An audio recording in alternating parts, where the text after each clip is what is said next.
सोई रहेगी, तो यही होगा इनके साथ। और फिर ये मिठाई बांटेंगे।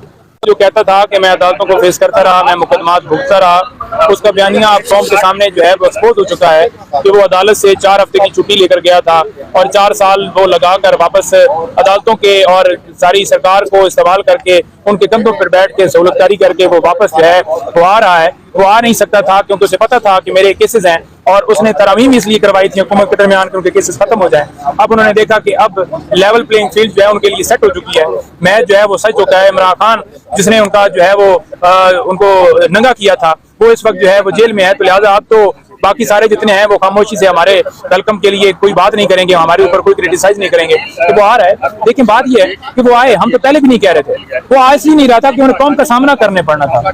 कौम जो है वो वो भूल जाए कि कौम के दिल में उनके लिए मोहब्बत है। कौम वाज़ेह जानती है कि ये चोर है, इन्होंने मुल्क को लूटा है, 3 अदवार में इनकी हुकूमत रही और तीनों में इन्होंने मुल्क को खाया है। तो वो इसलिए नहीं आ रहा था। दूसरे नंबर पर ये जो सारा प्रोसेस किया गया, आपने देखा कि अतातारड़ के जरिए ये दरखास्त दायर की गई, ये हो ही नहीं सकती थी, क्योंकि अगर मेरे जरिए ये दरखास्त दायर नहीं हो सकती थी तो उसके जरिए भी नहीं हो सकती। और उसी बायोमेट्रिक के लिए इमरान खान उस वक्त जो है वो हाई कोर्ट में मौजूद थे और उन्हें वहां से अगवा किया गया और जिस तरह से वहां पर उन्हें उठाकर ले जाया गया, कॉलर से पकड़कर उन्हें घसीटते हुए लेकर गए, पूरी कौम ने देखा कि वो किस तरह से जो है ये कानून जो है उसकी धज्जियां उड़ाई गई।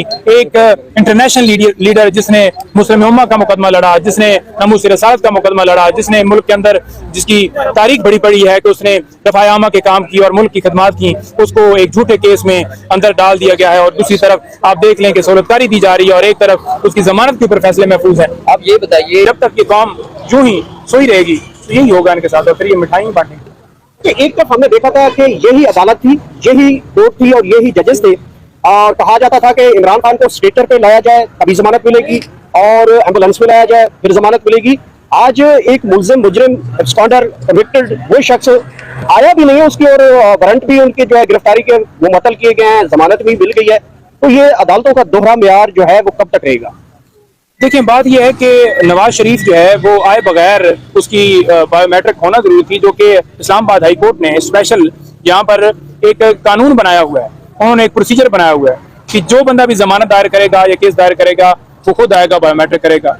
लेकिन जब इमरान खान साहब की तरफ से हमने दायर की थी तो व्हील चेयर के ऊपर इमरान खान साहब को हम लेकर आए थे और खान साहब को उसी व्हील चेयर से उठाकर 9 मई को यही जो अदालत थी और यही जजेस थे जिन्होंने कहा था कि एम्बुलेंस में डाल के लाया जाए और स्ट्रेचर पे डाल के लाया गया तभी जमानत मिलेगी। बिल्कुल बिल्कुल सही कह रहे हैं।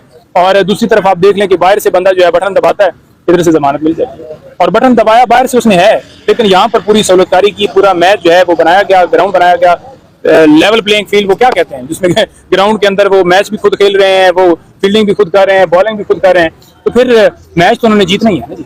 -2 फार्मूला जो है वो बड़ा इस पर गर्दिश है कि -2 फार्मूला के तहत जो इलेक्शन होंगे, और ये समझते हैं कि -2 फार्मूला जो है वो जाहिर बात है एक नवाज शरीफ है, दूसरे इमरान खान की तरफ इशारा है। देखिए, -2 फार्मूला जो है ना वो कामयाब नहीं होगा। उसकी वजह क्या है कि एक तरफ अवाम है, अवाम की ताकत है, और एक तरफ डंडा है। अब डंडे और अवाम के दरमियान जंग है, तो देखते हैं, हमेशा अवाम ही जीती तो है, लेकिन अब क्योंकि अवाम को जिस तरह से यरगमाल बनाया गया है, जिस तरह से डराया गया है, लेकिन जो थोड़ी सी गैप निकलेगा ना, अवाम निकलेगी और निकलना पड़ेगा, निकलने के बगैर गुजारा नहीं हो सकता, और हकूक के लिए जंग लड़नी पड़ेगी, आइन के लिए, कानून के लिए जंग लड़नी पड़ेगी। अच्छा पंजोता साहब, हम भी देख रहे हैं कि कब तक ये अदालतें, आपका जो है लिस्ट में, काज लिस्ट में नाम निकाला गया, समाअत की जमानतें लगी हुई हैं, फैसले पेंडिंग पड़े हैं, आपको तो इंसाफ नहीं मिल रहा, और इस जस्टिस सिस्टम और खासकर चीफ जस्टिस जिस तरह मतराजा बन चुके हैं, एक तरफ इंसाफ देते हैं, दूसरे को दे ही नहीं रहे, तो फिर आपके पास हल क्या है? जब इस जस्टिस सिस्टम में नहीं इंसाफ मिलेगा और इसी तरह रहेगा तो फिर क्या तरीके इंसाफ का लायामल क्या होगा?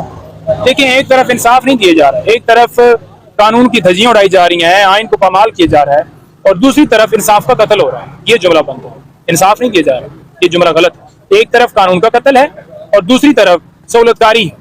ठीक है जी, बात यह है इस वक्त जो पोजीशन है मुल्क के अंदर अदालतों की, वो बड़ी ही क्वेश्चन मार्क, और स्पेशली हम ये नहीं कह रहे कि कोई पूरे मुल्क के अंदर सारी अदालतें ऐसी हैं, लेकिन चंद अदालतें, चंद जजेस। अब आप ये देख लें कि सुप्रीम कोर्ट में मामला पेंडिंग है सिविलियन के मिलिट्री ट्रायल का, इस वक्त 16 बंदों की, 10 और लोगों की जमानत जो है वो उनका ट्रायल